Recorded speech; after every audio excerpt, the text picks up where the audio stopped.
Hi friends, last time கேட்ட விடுகதைக்கு 4 பேர் சூப்பராக சரியான ஆன்சர் பண்ணியிருந்தாங்க. அவங்களோட நேமை நான் இப்போ வாசிக்கிறேன். ஃபஸ்ட்டு சுந்தர்மூர்த்தி, ரசீனா, ஹெலன் மேரி, நகீர். இவங்க 4 பேரும் சூப்பராக கரெக்டாக ஆன்சர் பண்ணியிருந்தாங்க. 4 பேர்த்துக்கும் என்னுடைய வாழ்த்துக்கள்.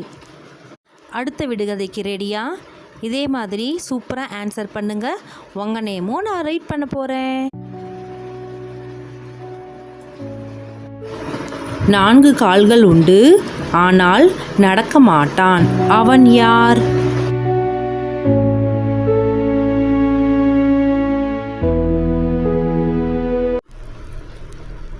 பூட்டிய வீட்டிற்குள் திருடன். அது என்ன?